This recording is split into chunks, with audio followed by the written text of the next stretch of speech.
never know, do you? Everything stops, doesn't it? Absolutely everything stops. Well, we're lucky we were this side. Yes.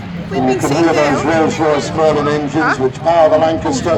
The same engine is fitted in the Spitfire and the Hurricane. You know, I'm live. Famously flown, of course, by Guy Gibson, who led the Dam Busters raid. Now we're going to get another view, get those fingers on those cameras, eyes to the skies as she comes round once again. We're looking at the iconic, war-winning Avro Lancaster.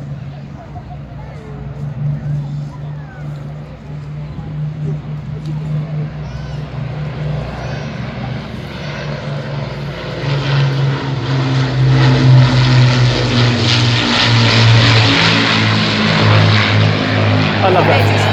You can see the rear turret there, Browning machine guns in the rear to protect the aeroplane, and also in the front. And there the wheels go down, can we see?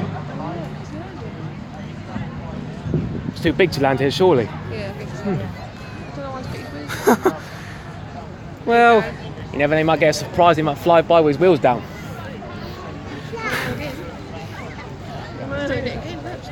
So we can see the aircraft is now low and slow with its wheels down. Hello?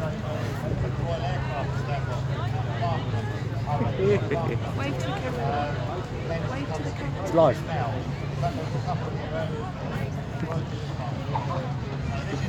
There are several non-flying airframes still in existence of the Lancaster, the Imperial War Museum, for example, the RF Museum at Hendon.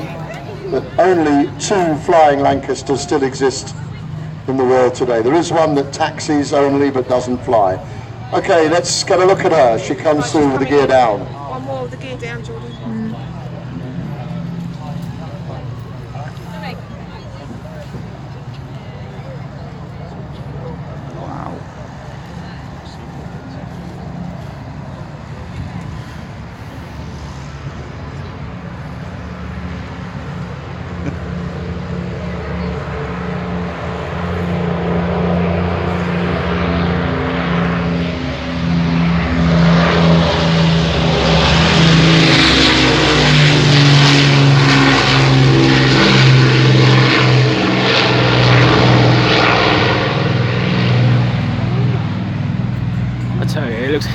It always looks even bigger in the sky, doesn't it?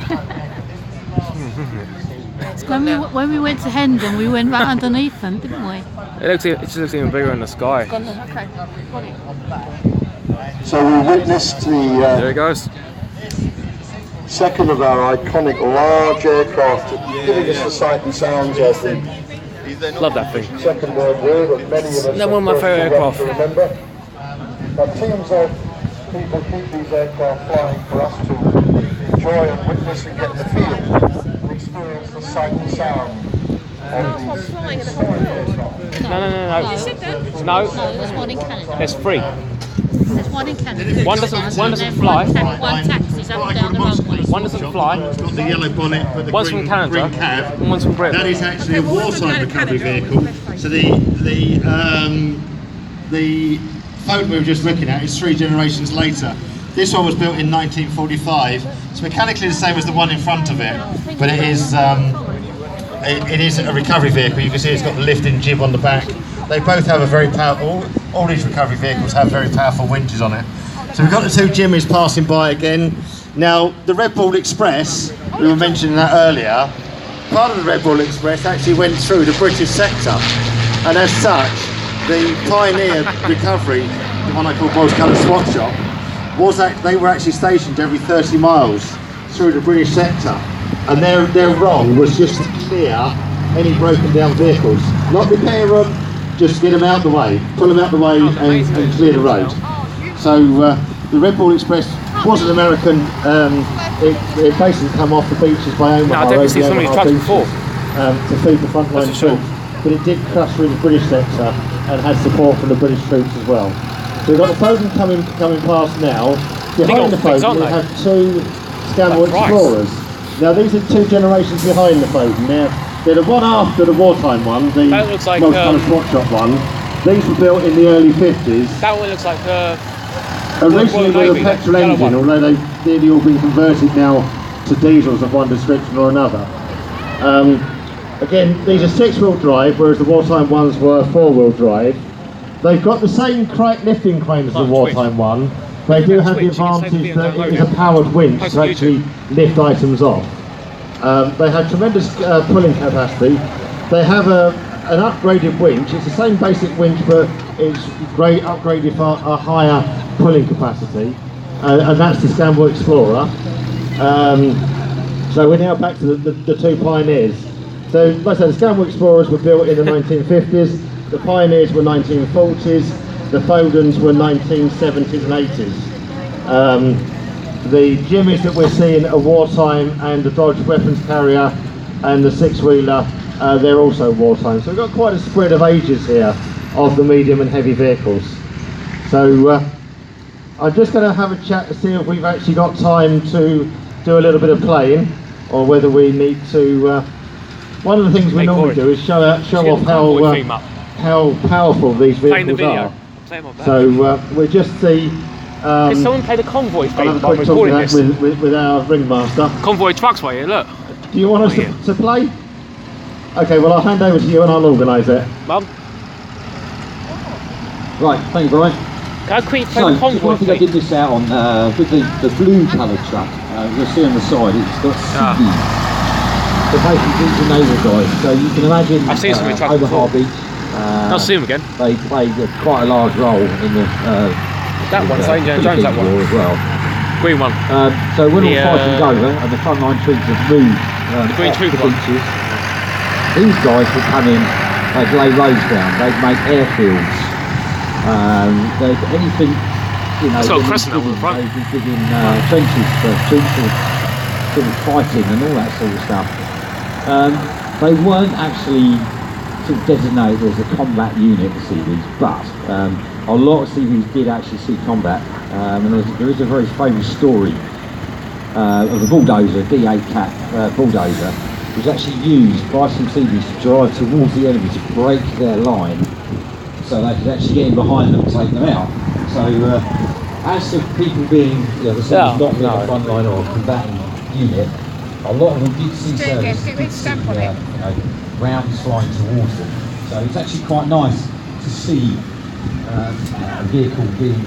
When it stops, can we stamp on it? They weren't really well known I'm not about stamping on them. it. They weren't like flying troops on the ground. I'm not stamping on it. They were just. Why are the others angry? Right, so what they're going to do now, so the Foden's getting out what they call a straight bar, which is basically just a recovery. Angry roaring engines of trucks. Straight, it's as simple as that. So they're going to connect everything together. We might. I doubt. No, we won't get the GMCs on, unfortunately. We don't got front recovery eyes. So one vehicle is going to pull the rest of them around. There you go. But like Brian said, they're very, very low gear, these recovery trucks. And I know I understand when I've seen Brian do it. But you put it in its lowest gear, you can jump out the cab, you can walk around the vehicle, and jump back in again, and you've probably only gone about 6 metres. So that's how low gear these things can get. Oh, Brian's going on the front, so Brian's going to be towing the whole lot. There you go, that's the key ton. That's if the vehicle behind don't cheat, just press the brake pedal down just a little bit, just to make it work.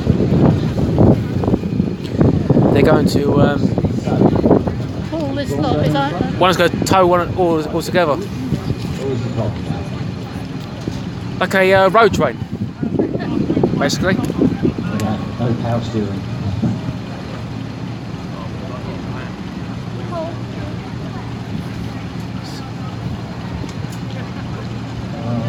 I just always do. Oh, there we go. There it is. So, lowest gear possible. And you can walk around the entire vehicle, or just walk beside it. That's what we go. It's just, it's just on tick over. Nothing on the throttle. And there it is. Yeah, there's only 3 Lancasters left in the world. And that was one of them. Right. So, What have we got? So we got 2 hooked up now.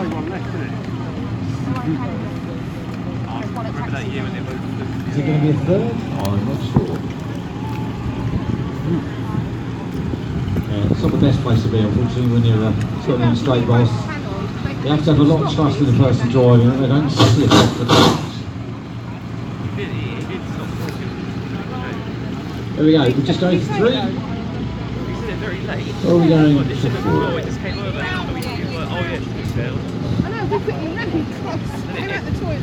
It's a little note for you on the back of the phone, one at the very front.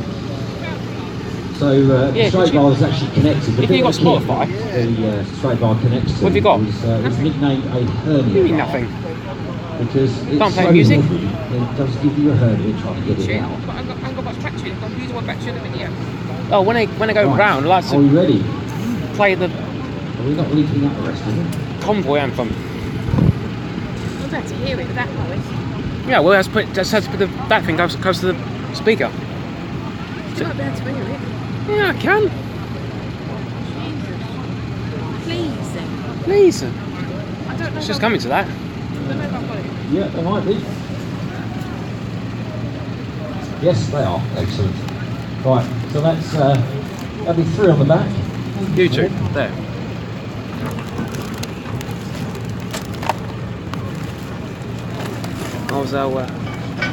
I'll tell you when ready.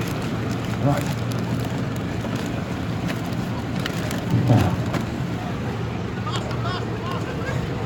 Yeah, good old ring humour.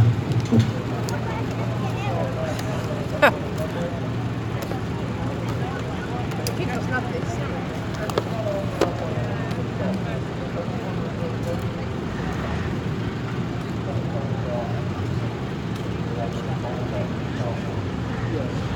I like these ones. Right, so let's see on the back. American with their star on it. Yes, I think we should have all of them. I really, really do. I'll pass them to Mummy because I know Daddy likes those. Yes. So that's going to be 4 on the back of the phone.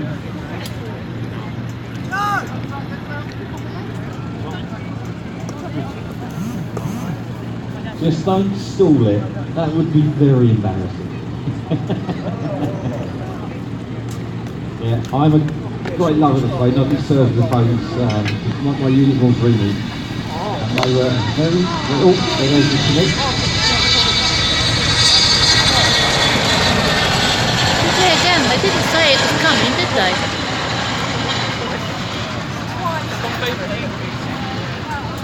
No, it's not for a nice job.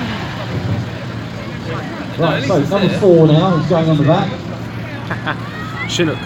Now they might be kind to you, and they might take the handbrakes off, but they might not. Are you in low range? You think you're in low range? Well, we'll find out in a minute. Right, here we go. Mum. So that's quite a few ton on the back now. So not too much pressure. Well, obviously I'll play when I So yeah, it I'll works play out when I the go. phone's going to be filling about 75 ton. Because this will be There you good. go. I'll hand you back to This will be Brian. really good. Right, are we all ready, drivers? Do we think the phone can do Am I it? putting it there? Do we think the driver knows what he's doing? Am I putting it? One ear here, that's the Okay, speaker. well when you're ready, driver, let's see you pull this off. I don't know how it's going to work, John. Okay, they've all let their brakes off because I can hear one of them shrieking. So there we go. The phone's got a bottle range change gearbox, which are high and low ratio. Obviously when you're messing about like this, you're in low ratio. Once you're actually out on the road, you're probably going to high ratio. Now, this is towing on a straight bar. This is the simplest way of towing, but you've got the casualty's got to have all its wheels, obviously, otherwise you can't tow it on the road, and you're still going to have someone steer it. You'll notice that we've got all the engines running in the vehicles that are being towed. That's not because they're pushing, that's for safety reasons. These all have air assisted brakes.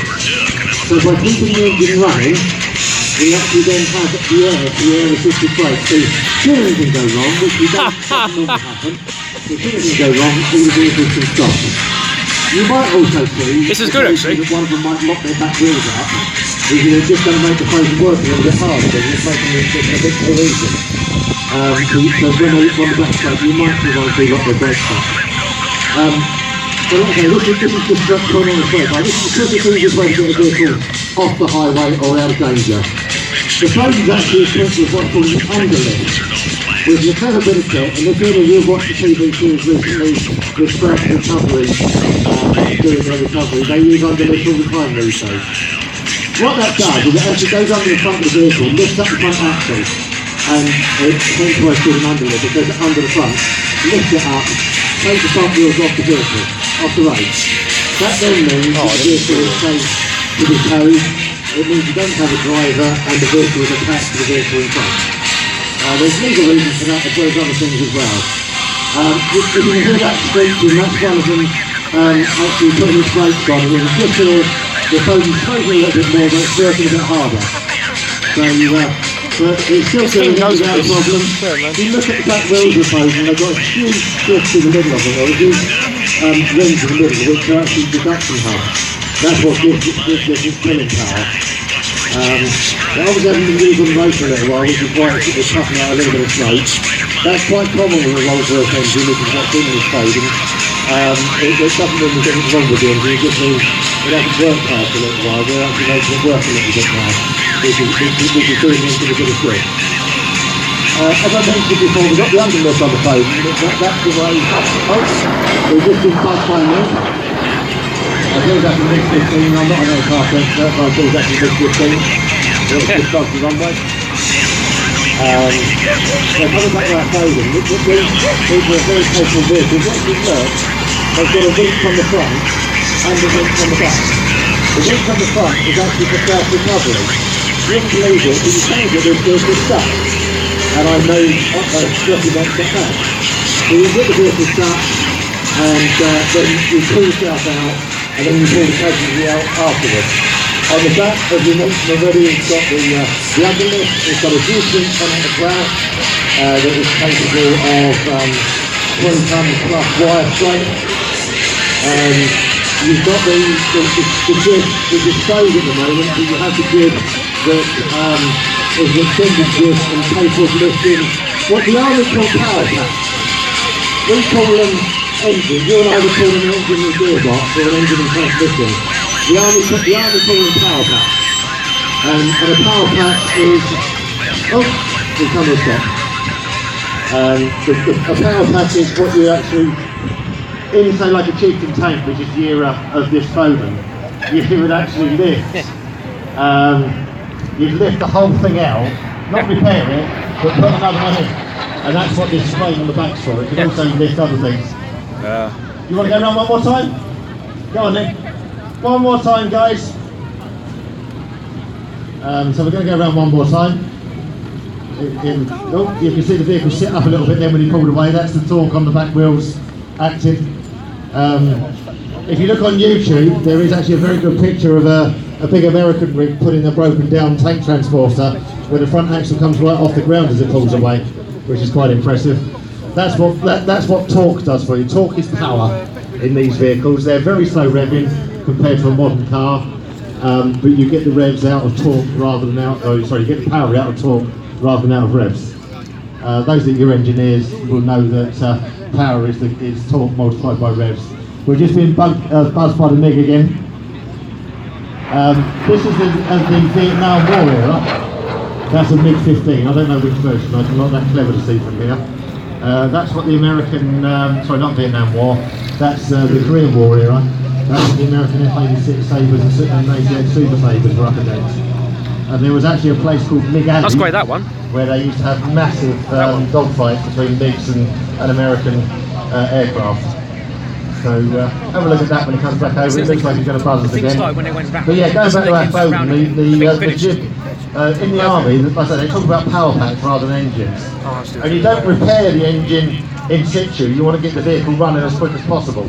So you turn up, you take out the old power pack, you put the new one in, get the vehicle going, and then the power pack will be taken back to a base workshop for a complete overhaul or to repair whatever the problem was. So that's why it has the different jib on it. And if you look at all four of the recovery trucks here, the three different versions. They got the biggest one putting at the front. The two Explorers and the Pioneer. They got the biggest one putting all at the front. a jib on them.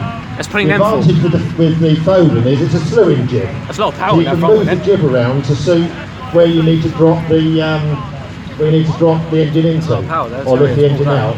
With the Samuels, it's a fixed jib. Although it slides outwards, you can't move it side to side. So if you want to manoeuvre the power pack, you have to do it by manoeuvring the lorry itself, which is quite hard work. So having a slewing jib makes life a lot easier for people to work through.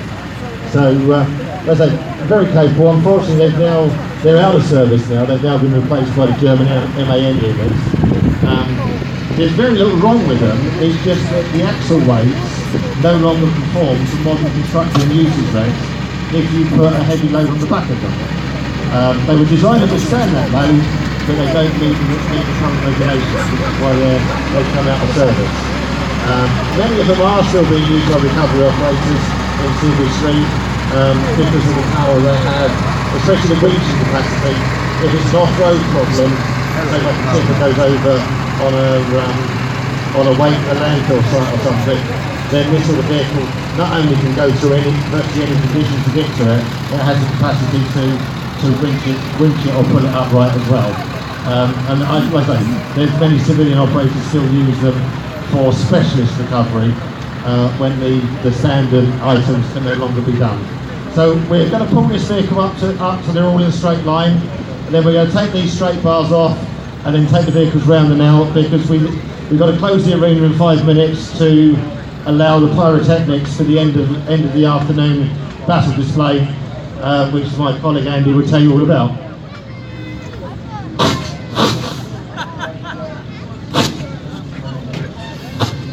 Right then, thank you, Brian.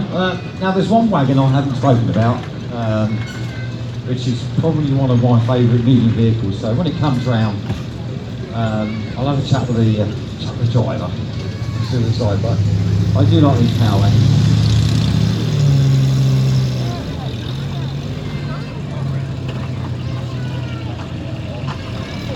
There we go. I like his trucks. Oh, this is my phone. Stop. Like these, yeah? Yeah, I like his trucks. Which one's your favourite? Blue one? The light grey one? That's one. Yeah, I like that one. Oh, come on, get your things sorted.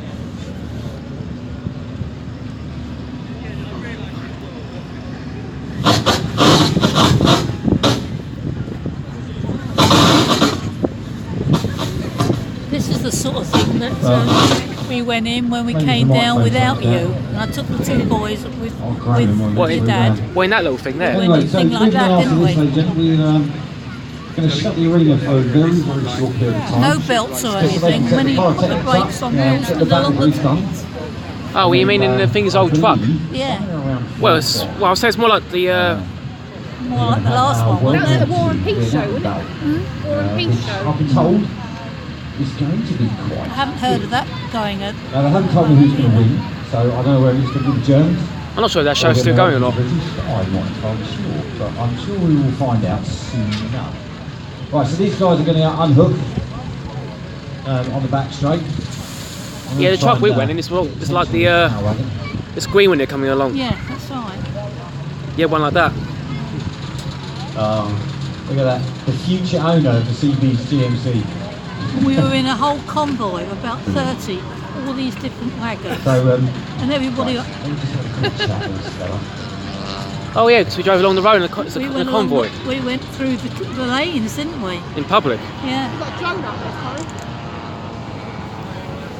Drone up there in the air. So there is.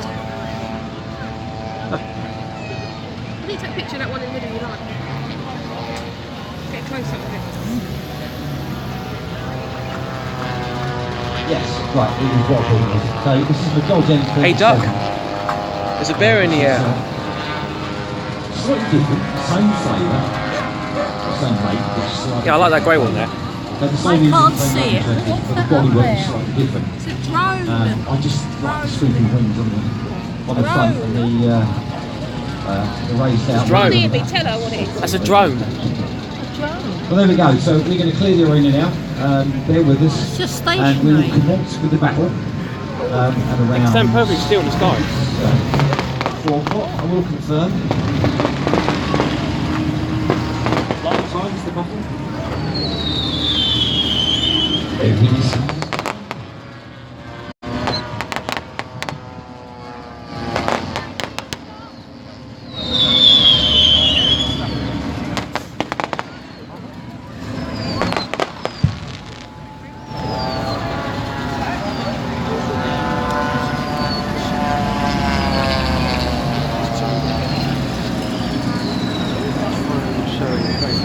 Right, ladies and gentlemen, so the battle's going to commence at about 4:30, so they're going to get set up as quickly as humanly possible. So hang around, enjoy the body aircraft as well. So we'll be back in the arena around 4:30. If the time is changed, I will let you know.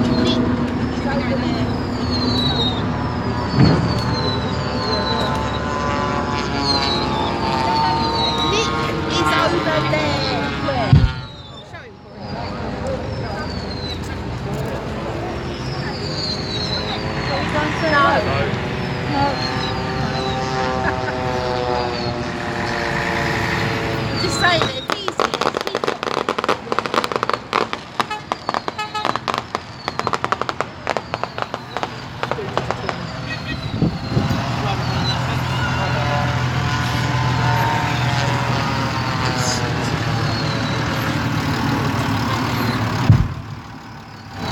Well, lots of nice crazy action today. Yeah. Like this one. This one.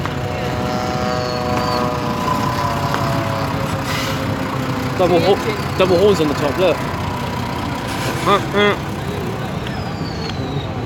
you like these ones with the yellow?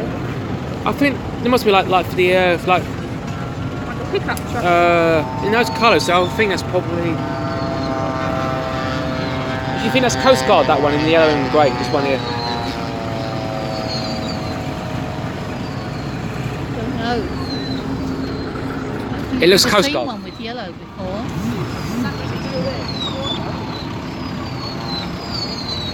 What, me?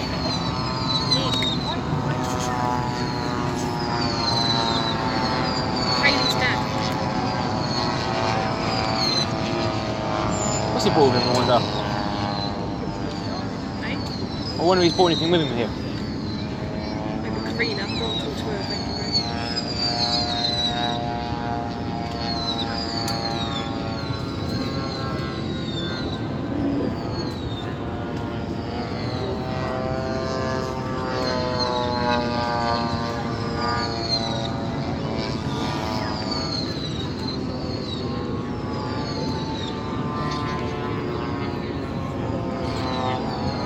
That's all it does. They've got literally loads of stuff. Let's try and get 101 likes.